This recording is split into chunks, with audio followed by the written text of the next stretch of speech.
out a survey to a large percentage of our customers, asking them, what would you like to know about cybersecurity? And the vast majority came back with a question, how do I stay safe online? And of course, just to be tricky, they caveated that with for free, without slowing down the computer or doing anything. Wow, what a question to ask. But ask the question they did and attempt to answer it, I will. So let's have a look into this. The first issue that the majority of our business customers have is that they do not know what they don't know, and they're not sure how to ask or what to ask to us IT professionals. And let's be truthful, the typical image of an IT professional is a nerd sat in an ivory tower being sarcastic to all of the users. Now, as you've probably already realized, I am not your standard nerd, so I'm hoping to take you through some base knowledge that is going to keep you safe online. So let's begin our journey. What is a domain name and why do I care? Well, let's be truthful, you probably don't care, but I'm hoping by the end of this presentation you'll start to. So a domain name is anything after the at when people send you emails. It's important that we look at these domain names. So mine is affirmit.co.uk. Why is it important? Well, it's important because businesses buy these domain names. So I've purchased affirmit.co.uk and only I can use that domain name. So it is registered to Affirm IT and it can't be used externally. This means that if you go to affirmit.co.uk, it's definitely going to be my website. Some other popular examples are ebay.co.uk, bbc.co.uk, paypal.com. I'm sure you can reel off a load more. Okay, so that was a little bit of a partial truth, if I'm honest with you.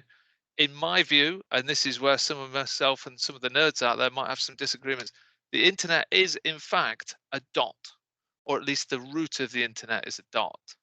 Now, when you browse to bbc.co.uk or where you see somebody's email, you don't see a dot. It would just be at affirmit.co.uk.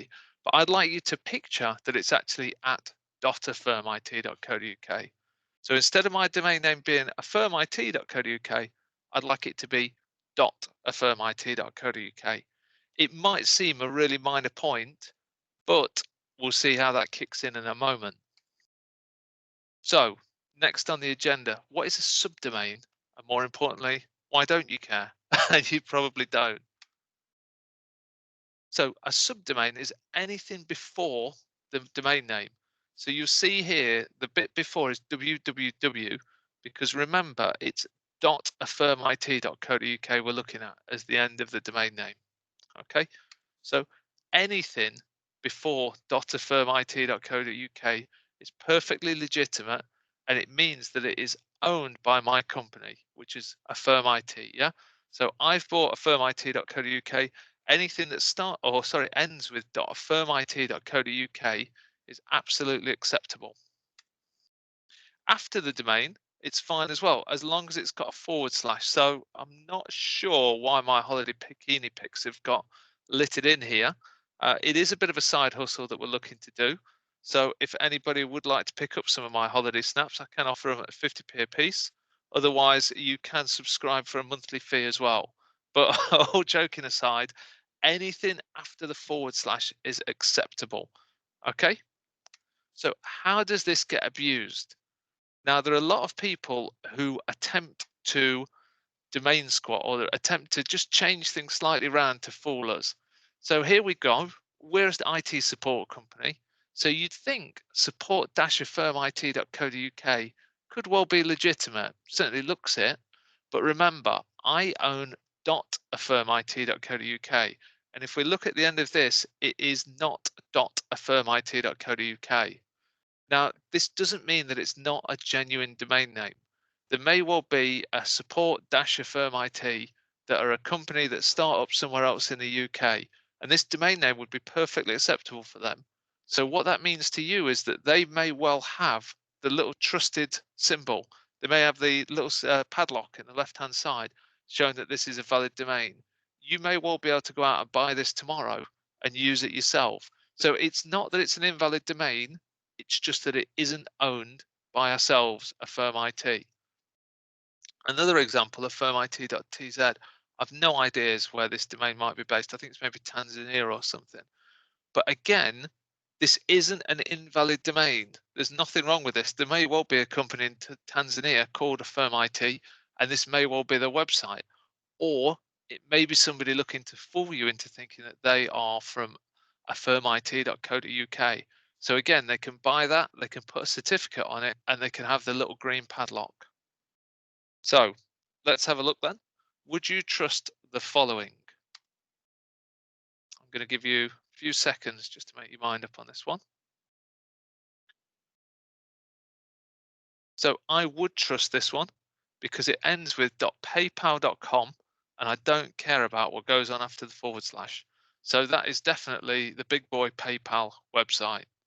Second one then.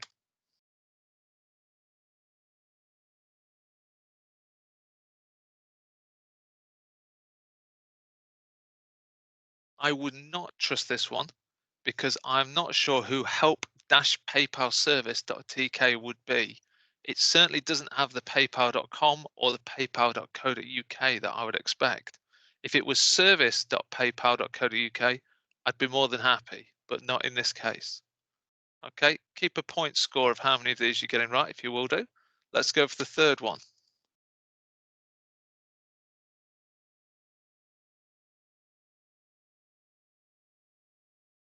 So I would trust this one because it ends with .paypal.com. And again, I'm not fussed by what's after the forward slash. It's all about that .paypal.com. Yeah, so this is a PayPal website. So I'd be happy with that. And the fourth one, are we trusting this? Do we think it's a bit suspect? I would not trust this one because I've not heard of CGI-PayPal. Again, it's the dot that we're looking for. If it was .paypal.us, I may well be trusting it there, but CGI-PayPal certainly seems a bit suspicious to me. Again, help-paypalservice.tk and CGI-paypal.us certainly may be legitimate companies, but they're not companies that I've heard of or would be happy with dealing. So here we go. Here's the big money now. Would you click the following links?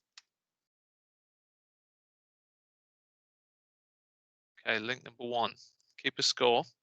Would you click it? So paypal.com/help. Let's give it a click. Let's see what opens up. So happy with that? PayPal website.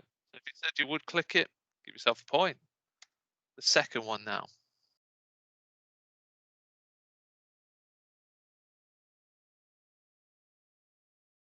Okay, without further ado, let's give it. Oh, shouldn't have clicked on that. I should not have clicked on that. Okay, let's try the third one.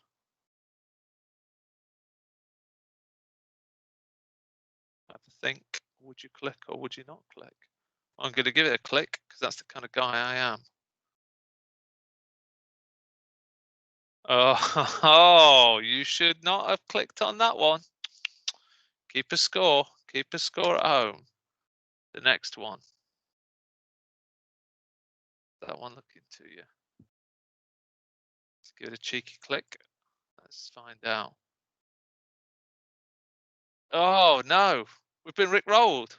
We've been rickrolled. Right, one more. Just one more. Keep a total of your points.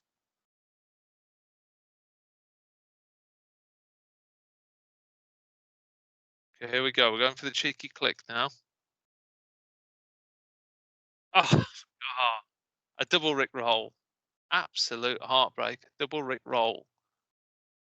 Now, you may well say, Phil, you've robbed me. These links look good. And you're right. And the purpose of this is to say that links are not what they seem. If I hover my mouse over these, this one goes to PayPal. This one goes to i.imgur.com. This one goes to memegenerator.net. This one goes to YouTube. And the final one goes to YouTube. I'm actually especially proud of the trickiness of the fourth one because this is actually a screenshot of the bbc.co.uk link. So it's actually an image as opposed to writing. So the purpose of this is that you shouldn't trust any link off the bat. You should always hover your mouse over to it to find out the true destination that it's going to. The second point to this is that people can put in an image that looks like a link.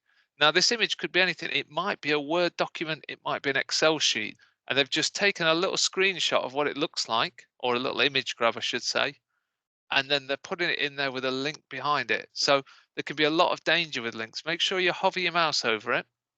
And if you're not certain, use our little test. So for this one, for example, www.youtube.com. Well, I know that's YouTube. I know the site's, well, it's clearly not the BBC website, but at least I know it's not malicious. With this one, meme generator, I'd be very suspicious of clicking that. And the same with the imgur.com. They're not websites that I'd normally be familiar with, so I wouldn't click them. I really hope that that has been helpful to you. If you'd like to get in touch with me or any of the team, feel free to give us a ring, visit the website and see what we're all about. I hope that that has provided value to you, and I hope that it's all been good, juicy content. As I say, feel free to get in touch or hit me up on LinkedIn. My full name's Phil Davenport. Be a pleasure.